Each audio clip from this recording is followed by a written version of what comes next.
Hello students welcome to my SM studio YouTube channel. तो आज मैं तुम्हारे क्लास 9 चैप्टर नम्बर 9 एसामिसर है यू एसामिस अध्यायर चैप्टर नम्बर 9 भारतर बैचित्र्यर मजत ऐक्य यार लेखक तुम्हारे दी आसे इते डॉक्टर हिमंत कुमार शर्मा। तो ये पार्टत थका सकलोर अतिरिक्त क्वेश्चन और पाठभित्तिक क्वेश्चन मैं आलोचना कर दिम। ठीक है, तुम्हारे भिडिओ सम्पूर्णके चाब।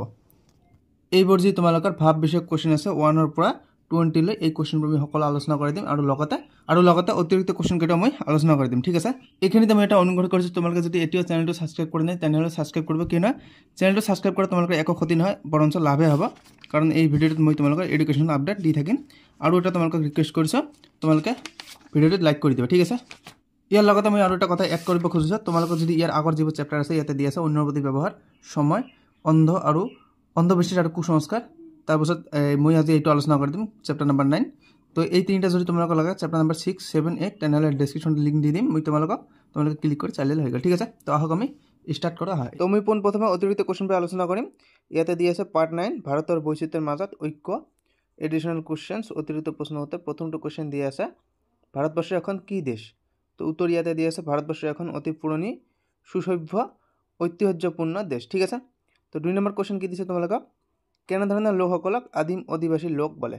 তো উত্তৰ ইয়াতে দি আছে যে প্ৰাগৈতিহাসিক যুগত যিসকল ভাৰতীয় লোকে পৰ্বতৰ গুহা বা গছৰ ধুন্দত বসবাস কৰিছিল তেওঁলোকক আদিম অধিবাসী লোক বলে বা তেওঁলোকক আদিম অধিবাসী বলে।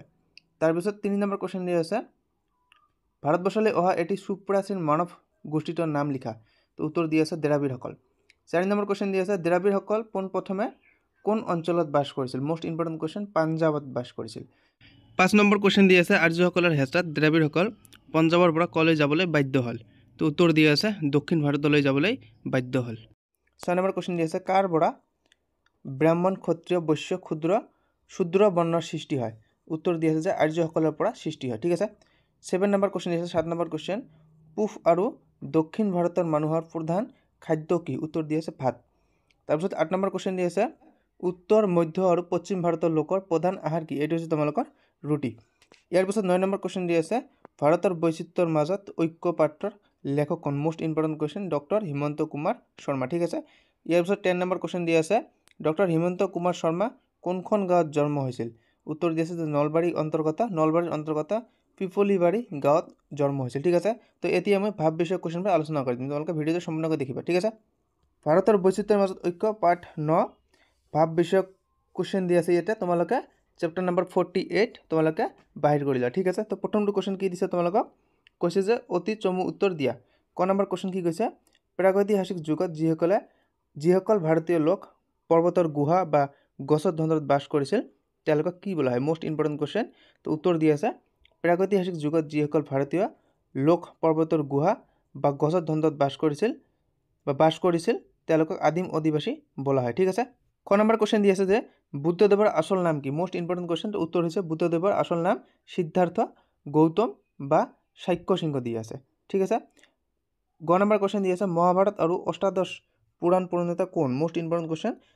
মহাভাৰত আৰু অষ্টাদশ পুৰাণ প্ৰণেতা হৈছে ব্যাসদেৱ। ঠিক আছে, ঘ নম্বৰ কোৱেশ্চন দি আছে কুষাণ বংশৰ শ্ৰেষ্ঠ ৰজাজনৰ নাম কি? Most important question. উত্তৰ হৈছে কুষাণ বংশৰ শ্ৰেষ্ঠ ৰজাজনৰ নাম হৈছে কনিষ্ক। ইয়াৰ পিছত নম্বৰ কোৱেশ্চন দি আছে জৈন ধৰ্মৰ প্ৰবন্ধক কোন? এইটো হৈছে তোমালোকৰ মহাবীৰ। তাৰপিছত 2 নম্বৰ কোৱেশ্চন দি আছে 2 নম্বৰ কোৱেশ্চনটো কিতাপত পঢ়িলেও কৈছে যে কি বিষয়ত ভাৰতৰ বিচিত্ৰতা লক্ষ্য কৰিব পাৰি পাঠৰ সহায়ত লিখা? Most important question. উত্তৰ হৈছে ভৌগোলিক অৱস্থান আৰু বিভিন্ন সময়ত ভাৰতলৈ অহা বিভিন্ন মানৱ জাতিৰ ধৰ্ম ভাষা আচাৰ ব্যৱহাৰ কলা সংস্কৃতি আদি বিষয়ত ভাৰতৰ বিচিত্ৰতা লক্ষ্য কৰিব পাৰি। ঠিক আছে, ইয়াৰ পিছত 3 নম্বৰ কোৱেশ্চন দি আছে ভাৰতবৰ্ষৰ ভৌগোলিক অৱস্থান কি কাৰণে বৈচিত্ৰ্যপূৰ্ণ বুলি কোৱা হৈছে? লিখা। তো উত্তৰ দি আছে যে ভাৰতবৰ্ষৰ ভৌগোলিক অৱস্থান বৈচিত্ৰ্যপূৰ্ণ বুলি কোৱা হৈছে কাৰণ ইয়াৰ এফালে সূৰ্য পৰ্বতমালা, আনফালে গভীৰ সাগৰ মহাসাগৰ, এফালে গ্ৰীষ্মৰ তীব্ৰতা, আনফালে শীতৰ কঠোৰতা, এফালে মৌচুমী তাণ্ডৱ নৃত্য, আনফালে শুকান মৰুভূমি, কোনো এটা অঞ্চলৰ লগত আন এটা অঞ্চলৰ ভৌগোলিক অৱস্থান সাদৃশ্য নাই। ঠিক আছে, তাৰপিছত 4 নম্বৰ কোৱেশ্চন দি আছে আৰ্যসকল ভাৰতলৈ অহাৰ পাছত পৃথিৱীৰ বিভিন্ন ঠাইৰ পৰা ইয়ালৈ অহা মানুহৰ স্ৰোতৰ বিষয়ে চমুকৈ বৰ্ণনা কৰা। তো ইয়াতে উত্তৰ দি আছে বঢ়িয়া উত্তৰ। উত্তৰ হৈছে আৰ্যসকল ভাৰতলৈ অহাৰ পিছত পৃথিৱীৰ বিভিন্ন ঠাইৰ পৰা ইয়ালৈ অহা মানুহৰ স্ৰোত বৈ আহিছে। আৰ্যসকল অহাৰ অনেক কালৰ পাছত এছিয়া আৰু ইউৰোপৰ পৰা কেইবাটা প্ৰবল পৰাক্ৰমী জাতি আহি ভাৰতবৰ্ষত ৰাজ্য স্থাপন কৰা সেইসকলৰ ভিতৰত শক, কুষাণ, পাঠান, মোগল, পৰ্তুগীজ, ইংৰাজ, ফৰাচী আদিয়েই প্ৰধান। এই বিজেতাসকলৰ ভিতৰত সৰভাগেই ভাৰতবৰ্ষকে আপন কৰি লৈ ভাৰতীয়ৰ লগত নিজকে মিলাই দিছিল। ঠিক আছে, ইয়াৰ পিছত 5 নম্বৰ কুৱেশ্যন দি আছে। কুৱেশ্যনটো পঢ়ি লোৱা তোমালোকে। কৈছে যে ভাৰতৰ বিভিন্ন অঞ্চলৰ মানুহৰ মাজত থকা খাদ্য প্ৰকৰণৰ বিষয়ে লিখা। ঠিক আছে, তো উত্তৰ দি আছে যে ভাৰতৰ বিভিন্ন অঞ্চলৰ মানুহৰ মাজত খাদ্য প্ৰকৰণৰ ক্ষেত্ৰত বিচিত্ৰতাৰ লক্ষ্য ৰক্ষা কৰা। পূব আৰু দক্ষিণ ভাৰতৰ মানুহৰ প্ৰধান খাদ্য ভাত, কিন্তু উত্তৰ, মধ্য আৰু পশ্চিম ভাৰতীয় লোকৰ প্ৰধান আহাৰ হৈছে ৰুটি। এইটো আমি শৰ্ট কুৱেশ্যন হিচাপে পাইছা। উত্তৰ, দক্ষিণ আৰু পশ্চিম ভাৰতৰ উচ্চ হিন্দুৰ মাজত মাছ মাংস নচলে, কিন্তু পূব ভাৰতৰ সকলো লোকেই মাছ মাংস খায়। ঠিক আছে, তাৰপিছত 6 নম্বৰ কুৱেশ্যন দি আছে যে ভাৰতবৰ্ষৰ বা ভাৰতৰ বিভিন্ন ঠাইৰ মানুহৰ সাজপাৰৰ বিষয়ে পাঠত উল্লেখ থকাৰ দ্বাৰা চমুকৈ বৰ্ণনা কৰা। মোষ্ট ইম্পৰ্টেণ্ট কুৱেশ্যন দি আছে। ভাৰতৰ বিভিন্ন ঠাইত মানুহৰ সাজপাৰৰ বিষয়ে তলত উল্লেখ কৰা হ'ল। পূব ভাৰতৰ মতা মানুহে পন্ধ মাৰি চুৰিয়া পিন্ধে, কিন্তু দক্ষিণ ভাৰতৰ লোকে পন্ধ নামাৰি লুঙিৰ দৰে চুৰিয়া পিন্ধে। উত্তৰ ভাৰতত পায়জামাৰ আদৰ বেছি, অৱশ্যে বৰ্তমান শিক্ষিত সমাজত লং পেণ্টৰ প্ৰচলনেই অধিক। ভাৰতীয় তিৰোতাৰ প্ৰধান সাজ শাৰী যদিও অসমীয়া তিৰোতাই মেখেলা চাদৰ আৰু উত্তৰ ভাৰতৰ তিৰোতাসকলে সাধাৰণতে চুৰিদাৰ পায়জামা পৰিধান কৰে। ঠিক আছে, ইয়াৰ পিছত 7 নম্বৰ কুৱেশ্যন দি আছে যে আৰ্যসকলৰ পাছত ভাৰতবৰ্ষলৈ অহা দুটা বিদেশী জাতিৰ পৰিচয় দিয়া। Most important question. প্ৰথমে আমাক জানিব লাগিব যে আৰ্যসকলৰ পাছত ভাৰতবৰ্ষলৈ অহা দুটা জাতি কি কি। তো প্ৰথমে আমি জানিম যে ইংৰাজসকল, ইয়াৰ পিছত আছে মোগল। ঠিক আছে, তো আমি প্ৰথমে ইংৰাজসকলৰ বিষয়ে পঢ়িম। ইয়াতে দি আছে যে ইংৰাজ। আৰ্যসকলৰ পিছত ভাৰতবৰ্ষলৈ অহা বিদেশী জাতিৰ ভিতৰত ইংৰাজসকল অন্যতম। প্ৰথমতে তেওঁলোকৰ ব্যৱসায় বাণিজ্যৰ উদ্দেশ্য ভাৰতলৈ আহিছিল, যদিও পিছলৈ তেওঁলোকে ভাৰতবৰ্ষৰ বা ভাৰতৰ শাসনভাৰ কাঢ়ি লৈছিল। ইংৰাজৰ ভাৰতলৈ আগমনৰ ফলস্বৰূপে আমাৰ দেশলৈ পশ্চিমীয়া সভ্যতা সংস্কৃতিৰ আগমন ঘটিছিল। ইয়াৰ পিছত 9 নম্বৰ দি আছে মোগলসকল। আৰ্যসকলে ভাৰতত বসতি বিস্তাৰ কৰাৰ পিছত ভাৰতলৈ অহা বিদেশী জাতিবোৰৰ ভিতৰত মোগলসকল অন্যতম। 1206 পৰা 1857 চনৰ চিপাহী বিদ্ৰোহলৈকে ভাৰতত মোগলসকলে ৰাজত্ব কৰিছিল। ভাৰতৰ খাদ্য সম্ভাৰ, স্থাপত্য, ভাস্কৰ্যত এওঁলোকৰ প্ৰভাৱ পৰিছিল। ভাৰতৰ বিভিন্ন আঞ্চলিক ভাষাৰ শব্দমালাৰ মুছলমানসকলৰ বিভিন্ন শব্দ অন্তৰ্ভুক্ত আছে। ইয়াৰ পিছত 8 নম্বৰ কুৱেশ্যন দি আছে যিবোৰে বিভিন্ন দিশত ভাৰতৰ বৈচিত্ৰ্য আনিছে, সেইবোৰ আকৌ স্থান বিশেষে ঐক্যৰ সেতু নিৰ্মাণ কৰি দিছে। এই কথাষাৰৰ মাজেদি কি বুজাবলৈ চেষ্টা কৰা হৈছে চমুকৈ আলোচনা কৰা। তো উত্তৰ দি আছে যে ভাৰতবৰ্ষ এখন অতি পুৰণি সুসভ্য ঐতিহ্যপূৰ্ণ দেশ, যিবোৰ বিভিন্ন দিশত ভাৰতৰ বৈচিত্ৰ্য আনিছে, সেইবোৰে আকৌ স্থান নিৰ্বিশেষে ঐক্যৰ সেতু নিৰ্মাণ কৰি দিছে, যেন ই বহুৰঙী সূতাৰে গথা এখন ফুলাম দলিচাহে। উদাহৰণ দি আছে। উদাহৰণস্বৰূপে অসমত থকা হিন্দু, মুছলমান, শিখ, খ্ৰীষ্টান আদি লোকসকলে ধৰ্মীয় দিশত বিভিন্ন আদৰ্শ পোষণ কৰে, কিন্তু তেওঁলোকৰ মাতৃভাষা অসমীয়াই তেওঁলোকক এক অসমীয়া জাতিৰূপে বান্ধি ৰাখিছে। আনহাতে অসমীয়া হিন্দু এজনৰ ভাষা আৰু আচাৰ ৰীতি নীতি, দক্ষিণ ভাৰতৰ হিন্দু এজনৰ ভাষা আৰু আচাৰ ৰীতি নীতিৰ মাজত বিভিন্নতা থাকিলেও ধৰ্মীয় বান্ধন দুয়োজনকে এক কৰি ৰাখিছে। সেয়েহে আমি ক'ব পাৰোঁ যে ভাৰতবৰ্ষৰ বিভিন্ন জাতি, ধৰ্ম, ভাষা, সংস্কৃতিৰ এক মিলন ক্ষেত্ৰ। ইয়াৰ পিছত 9 নম্বৰ কুৱেশ্যন দি আছে যে ঐক্য স্থাপনৰ ক্ষেত্ৰত সুকুমাৰ কলা আৰু সংস্কৃতিৰ বৰঙণি ওলাই কৰিব নোৱাৰি। তো ইয়াতে কৈছে যে এই কথাষাৰৰ যুক্ততা চমুকৈ বিশ্লেষণ কৰা। তো উত্তৰ ইয়াতে দি আছে। ঐক্য স্থাপনৰ ক্ষেত্ৰত সুকুমাৰ কলা আৰু সংস্কৃতিৰ বৰঙণি ওলাই কৰিব নোৱাৰি। সংগীত, চিত্ৰকলা, স্থাপত্য, ভাস্কৰ্য আদি প্ৰাচীন কালেৰে পৰা ভাৰতবাসীক একতাৰ এনাজনীৰে বান্ধি ৰাখিছে। ভাৰতবৰ্ষত অনুষ্ঠিত কিছুমান উৎসৱ পাৰ্বণে ভাৰতবাসীক ঐক্যবদ্ধভাৱে ৰখাত সহায় কৰিছে। 15 আগষ্ট গণতন্ত্ৰ দিৱস, হিন্দুৰ জন্মাষ্টমী, শিৱৰাত্ৰি, হোলী, দেৱালী আদি আৰু অন্য ধৰ্মৰ ধৰ্মীয় উৎসৱৰ কথা এই প্ৰসংগত উল্লেখ কৰিব পাৰি। তাৰপিছত 10 নম্বৰ কুৱেশ্যন দি আছে ভাৰতীয় সংস্কৃতি এক সম্বন্ধৰ বস্তু, তাৎপৰ্য ব্যাখ্যা কৰা। Most important question. এইটো তোমালোকৰ ফাইনেলত আহিব বা হাফ ইয়াৰলি এক্সামত আহিব পাৰে। উত্তৰ দি আছে যে বৈচিত্ৰতাৰে পৰিপূৰ্ণ ভাৰতবৰ্ষক যিটো উপাদানে আটাইতকৈ সমৃদ্ধ কৰি তুলিছে, সেয়াই হৈছে ভাৰতীয় সংস্কৃতি। যুগে যুগে স্বকীয় সংস্কৃতি লৈ বিভিন্ন জাতি উপজাতি ভাৰতলৈ আহিছিল, কিন্তু কোনোৱে কেৱল নিজৰ টকে ধৰি ৰাখিব পৰা নাই। ভাষা, ধৰ্ম বা অঞ্চল বিশেষ পাৰ্থক্য থকা স্বত্বেও ভাৰতীয় লোকৰ মাজৰ এটি সামূহিক মিল আছে, সেয়া হ'ল সাংস্কৃতিক মিল। এই মিলৰ কাৰণে এজন ভাৰতীয় মুছলমান বা খ্ৰীষ্টান মক্কাত বা জেৰুজালেমত থাকিলেও তেওঁ প্ৰথমে পৰিচয় হ'ব ভাৰতীয়, কাৰণ তেওঁৰ গাত ভাৰতীয় সংস্কৃতিৰ ছাপ বিদ্যমান। পূৰ্বৰ পৰা ভাৰতবৰ্ষত চলি থকা বিৰাট সংস্কৃতিৰ প্ৰবাহত তেওঁলোকৰ সংস্কৃতি মিলি গৈ সম্বন্ধ সাধন হৈছে, সেয়েহে ভাৰতীয় সংস্কৃতি এক সম্বন্ধৰ বস্তু বুলি কোৱা হৈছে। ইয়াৰ পিছত 11 নম্বৰ কুৱেশ্যন দি আছে চমু উত্তৰ লিখা। কোনবোৰ লোক মংগোলীয় গোষ্ঠীৰ? উত্তৰ দিয়া আছে নগা, বড়ো, মিচিং, কাৰ্বি আৰু গাৰী আদি মংগোলীয় গোষ্ঠীৰ। ইয়াৰ পিছত খ নম্বৰ কুৱেশ্যন দিছে যে সুকুমাৰ কলা কোনবিলাক?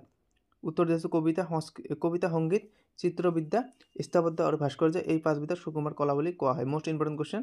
গ নম্বৰ কুৱেশ্যন দিছে যে কি গ্ৰন্থই প্ৰাচীন কালৰ পৰাই ভাৰতবাসীৰ চিন্তাধাৰা আৰু আদৰ্শৰ ক্ষেত্ৰত ঐক্যভাৱ গঢ়াত সহায় কৰিছে? Most important question. ইয়াত দিয়া আছে ৰামায়ণ, মহাভাৰত, বেদ, উপনিষদ, ভাগৱত গীতা আদি গ্ৰন্থই প্ৰাচীন কালৰ পৰাই ভাৰতীয় চিন্তাধাৰা আৰু আদৰ্শৰ ক্ষেত্ৰত ঐক্যভাৱে গঢ়াত সহায় কৰিছে। ইয়াৰ পিছত কুৱেশ্যন নম্বৰ 12 দিয়া আছে কি পাৰ্থক্য থকা সত্ত্বেও ভাৰতীয় লোকসকলৰ মাজত এটি সামূহিক মিল আছে? Most important. ভাষাগত, ধৰ্মগত আৰু অঞ্চলগত পাৰ্থক্য থকা সত্ত্বেও ভাৰতীয় লোকসকলৰ মাজত এটি সামূহিক মিল আছে। 13 নম্বৰ কুৱেশ্যন দিছে যে উত্তৰ ভাৰতৰ তিৰোতাসকলে সাধাৰণতে কেনেধৰণৰ পোচাক পৰিধান কৰে এটি বৰ্ণনা কৰা? উত্তৰ ভাৰতৰ তিৰোতাসকলে চুৰিদাৰ, পায়জামা পৰিধান কৰে।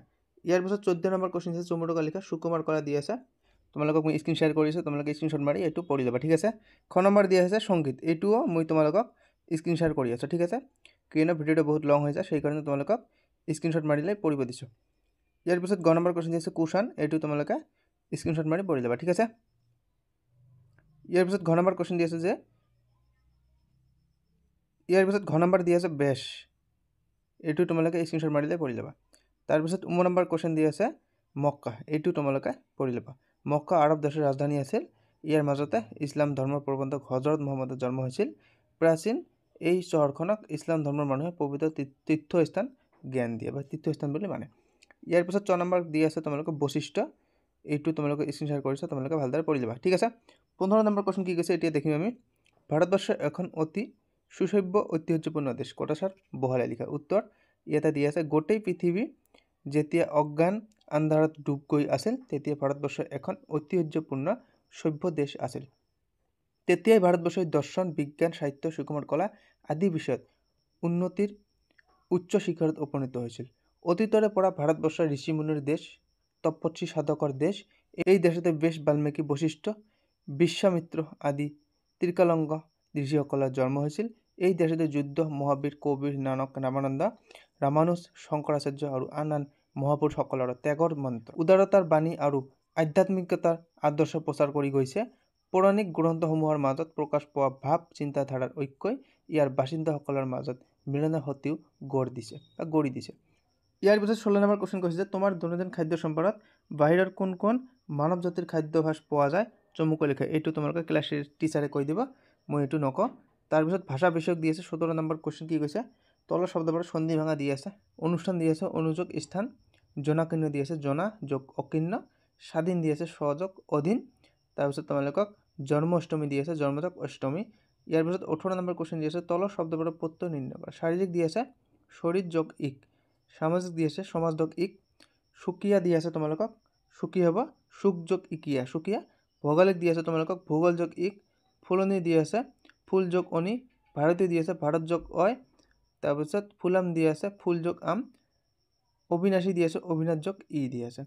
ইয়াৰ পিছত 19 নম্বৰ কুৱেশ্যন দি আছে প্ৰত্যেকৰে এটা বা দুটাকৈ সমাৰ্থক শব্দ লিখা। প্ৰথমে দি আছে তোমালোকক হেতু, এইটো হ'ব কাৰণ। দি আছে জগত, ধৰণী, ধৰা, তাৰপিছত বসু হ'ব পাৰে। গ্ৰন্থ দি আছে কিতাপ, পুথি। মাতা দি আছে মা, মাতৃ। ইয়াৰ পিছত শেষৰ কুৱেশ্যন দি আছে বিপৰীত শব্দ লিখা। পাৰ্থক্য, সাদৃশ্য হ'ব, ত্যাগ, গ্ৰহণ, বৈচিত্ৰ্য, ঐক্য, প্ৰাচীন, আধুনিক, ঠিক আছে। তো আজিৰ ভিডিঅ' এইখিনি। ভিডিঅ'টো ভাল লাগিলে চেনেলটো ছাবস্ক্ৰাইব কৰিব, ভিডিঅ'টো লাইক কৰিব আৰু কমেণ্ট কৰিবলৈ নাপাহৰিবা। Bye bye, tech care.